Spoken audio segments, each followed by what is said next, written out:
اوس د خلکو دویم قسم ذکر کی ما وی چې الله رب العزت خلک څلور ډلو ته تقسیم کړي، دوه کافران، یو منافقان او څلورم مؤمنان.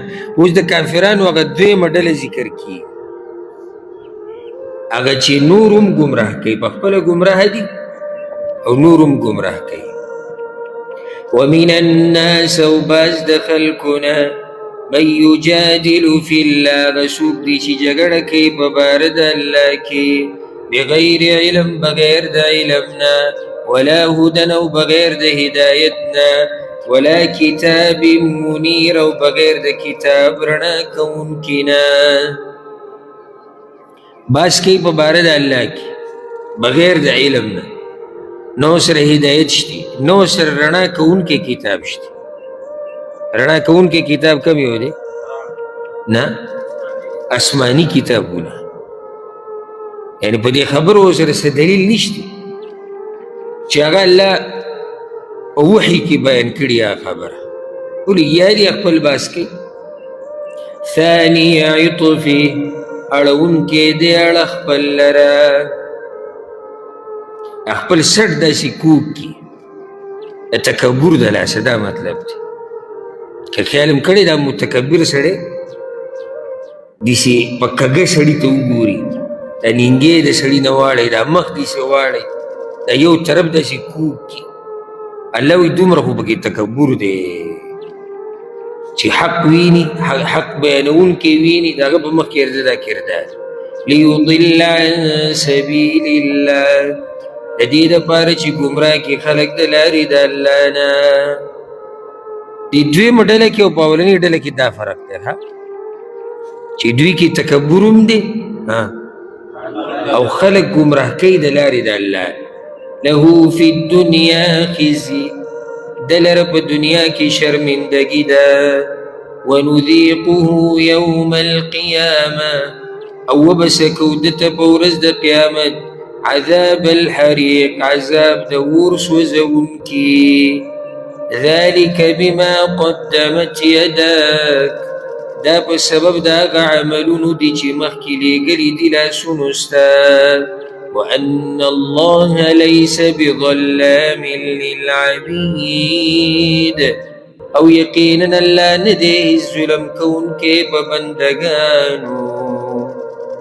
نو دا څه سزا چې تا ته میلاویږي دا ستا د خپل عمل د لاسه. الله رب العزت چا سره ظلم نه کوي. اوس څلورمه درېیمه ډله څوک دي؟ هغه منافقان دي. اصل کې دا هم کافرانو سره دي، خو هغه ښکاره کافران دي. او دا چې دي نو دوی کفر پټ کړی دی، ایمان یې راښکاره کړی دی د خلکو د دوکه کولو دپاره. نو خو الله رب العزت خو دوی په حقیقت پوه دی. ومن الناس من يعبد الله على حرف، او باز د خلکو نه هغه څوک دي چې بندګي کوي د الله په شک باندې. وایي داسې چې موږ په الله باندې ایمان راوړی دی او موږ الله منو، خو دی په شک کې پروت دی، منافق دی. یو سړی دا وایي زما په الله باندې ایمان دی او معمولي ذره برابرې پکې شک وکړو دی مؤمن نه دی. نو دوی په شک باندې دي علی حرف، لکه سړی چې د کندې په غاړه ولاړي که نه او جوور ځای دی، نو دی بس ګډوډي یره دغه دی ولیږم او دغه دی داسې شوم او دغه شان د دې منافقانو دا خبرې دی او ایمان دی ټول ګډوډ دی، هېڅ پته یې نه لګي، کله یوه خبره کله بله خبره، ځکه چې د ده قیسه ټوله د شک قیسه ده. بله دا چې دوی دا ایمان د دې دپاره نه دی راوړی چې دوی الله راضي کړي. اصل مسله دا ده، نو دوی ایمان راوړی دنیوي فایدو دپاره. اوس که دا فایدې ورته میلاو شوې یو خو ډېره ښه ده، که دا فایدې نه وي چې دوی موږ ایمان نه راوړو، بیا زموږ ایمان نشته، په دې به شکي نه شکي دی. او دا د دې په شان نزول کې داسې راځي، امام بخاري دا روایت راوړی د عبدالله ابن عباس رضی الله عنهما چې بعض خلک به مدینې ته رالو، نو که چېرته به په مدینه کې د ده زوی پیدا شو د دې کس او نور څه دي چې دنیا به ورته میلاو شو نو ده به وایي چې هذا دین صالح دا خو ډېر ښایسته دین دی ښه ډېر ښایسته دین دی زارېږه او قرباني خو که چېرته بچی به یې ونه شو یا لور به وشوه او داسې مالي فایدې به ورته میلاو نه شوې مړه وي دا څه دین دی دا خو څه دین نه شو او دې کې هغه عرنیین قصه به تاسو ته یاد چې راغلي وو د رسول صلی الله علیه وسلم د بیمارانو هغه رالو وایي موږ اسلام قبول کړی دی او موږ هجرت کړی دی مدینې ته نو مدینه کې هغوی بیماران شو رسول صلی الله علیه وسلم هغوی ته ووایي چې تاسو لاړ شئ دې بانډو ته وځئ او هلته به تاسو د اوښانو پی او میچازې دا به وڅکئ چې تاسو له الله روغ صحت درکړي او رسول صلی الله علیه وسلم سره خپل کس هم ولیږو چې دې اوښانو ساتنه به یې کوله نه هغوی هغه پی او میچازې وڅکي الله وله صحت ورکړو نه هغه کم شپنکې چې ورسره تللی وي یا چا چې ساتنه کوله د اوښانو هغه یې مړ او هغه اوښان یې ټول وتښتول نو دوی اصل کې راغلي دې دپاره عبدالله بن عباس رضی الله عنهما یو بل روایت کې وایي امام ابن جریر راوړی وی کله چې بعض کسان دا منافقان یادي وی بعض به دوی کې مدینې ته رالو فان صح بها جسم نو که بدن به په مدینه کې روغ شو او د ده به پکې زوی وشو او کم د ده سره چې اس دی هغه به پکې بچی وشو نه رضي به واطمأن الیه بیا به یې د دین سم صفتونه کول زارېږه او چې کله به د دین علاوه نور څه لوږه به پرې راله یا به یې لور پیدا شوه یا دغه صدقې او د غنیمتونه دا به ورته زر میلاو نه شو نو بیا به ویروي زه چې مسلمان شیم د هغه ورځې نه دې وخته پورې ما څه خیر ونه لید دا د منافق سړي خبرې دي نو ځکه چېرته به دینداري ګورې په دې نیت نه کوې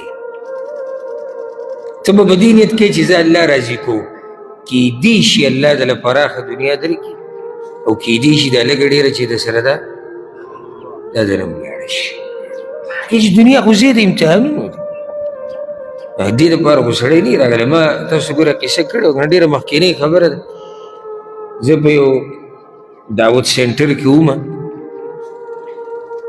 نو هلته به د هندوان راتلو هغه به مسلمانېدو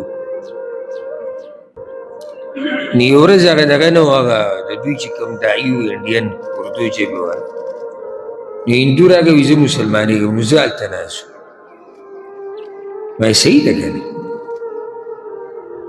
زه د هغه سره کېناستم خبرې وبرې تپوسونه مې ته وکړو چا د باندې زور زبردستي خو نه ده کړې چا یېرولی خو نه اسلام نه متاثره ولي دا قسمه خبرې ځکه چې اسلام زور زبردستي خو نه کوي ته چا یېرولی او راځي اسلام قبول نه نه وایي زه متاثره شویم او زه دې سره کلمه مې ورته وویل هغه چې بس لیکلو کاغذونو هغه مې ورته برابر کړو ما ورته بیا به راشي او هغه بل عالم سره به میلاو شي چې هغه اردو ژبې والا بیا به ورسره خپله کیسه بیا تونو و درې پیرې مې ورته وویل بابا څه وشوه کار وشو ستا روان شو چې په مات زړه بیا یې داسې ما ته واپس وکړې بس بس بیا دې دروازې پورې لاړ لږ پناه شو بیا راغی بس نو مې بس نو نور څه چې بیا ما ته یې څه خیلې غونته کړي بابا اورېدلي دلته پیسې ورکوي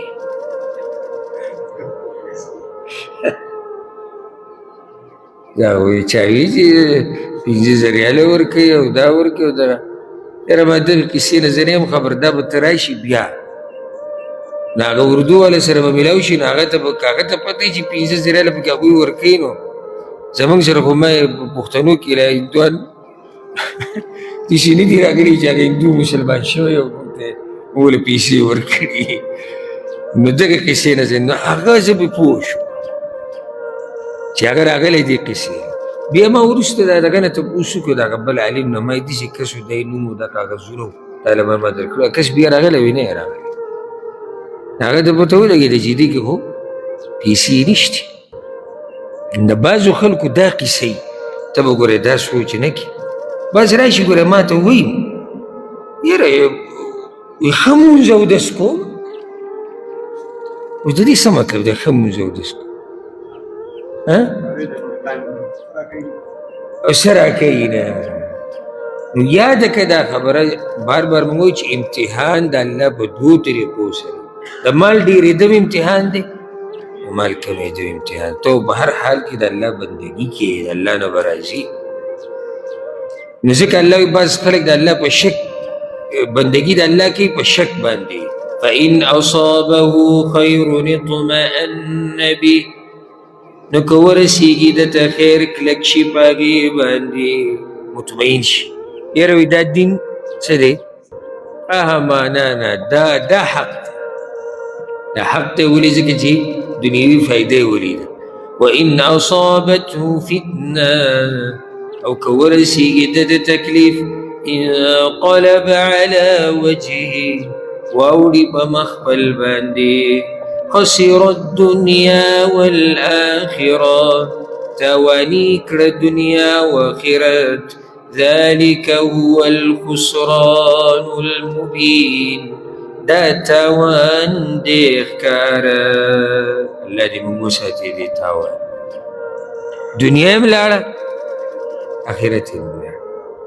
نو ګوره چې دین پرېږدي چېرته به ځي، خو بیا هغه زړې لارې له راغی. الله وایي يدعو من دون الله، رابلي سوا د الله نه ما لا يضره وما لا ينفعه، هغه چا لره چې نه ورته نقصان ورکولی شي او هغه چا لره چې نه ورته فایده ورکولی شي.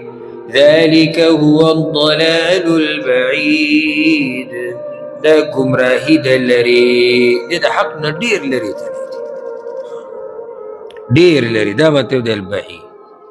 يدعو لمن ضره، رابلي هغه چا لره چې ضرر د هغه اقرب من نفعه، ډېر نږدې دی د فایدې د هغه نه. لبئس المولى ولبئس العشیر، خامخا ډېر بد دوست دی او خامخا بد ملګری دی. دا ده چې نیولی دی د الله نه علاوه دا بد ملګری او بد دوست دی. نو الله وایي مخکې وایي ګوره وایي نه فایده ورکولی شي نه نقصان. اوس وایي فایدې نقصان یې د فایدې نه نږدې دی. نقصان پکې شته؟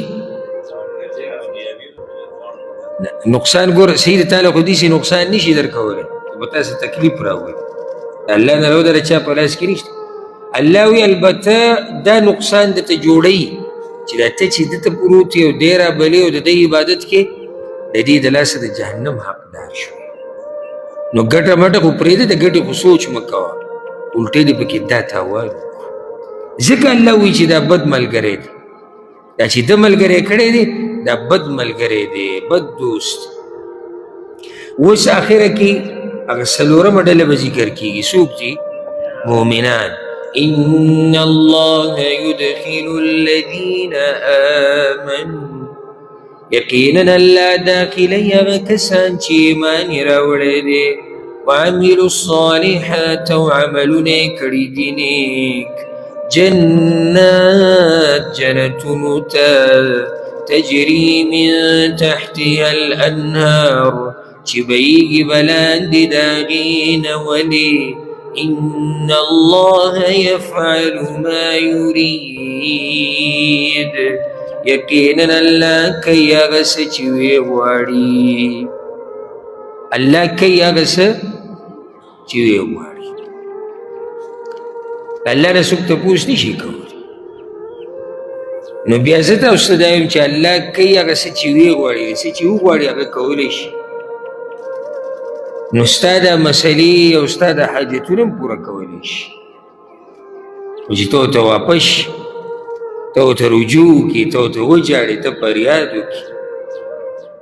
دا هغه څلورمه ډله شوه، دا مؤمنان دي. دا روان آیت لږ تفصیل غواړي، دا به پرېږدو سباني درس ته. او نن موږ سبق لږ کم ووایي ځکه چې د بعضو آیتونو کې تفصیل ډېر او را روان چې اکثر کم صورتونه او آیتونه دي پای کې دا بحث به کېږي نو دلته ښه تفصیل وشو نو بیا به د دې خبرې تکرارولو ته ضرورت نه وي الله رب العزت موږ په دې جنتیانو کې حساب کړي او الله رب العزت موږ د تاوان د دنیا او د آخرت نه وساتي هذا والله اعلم وصلى الله وسلم على نبينا محمد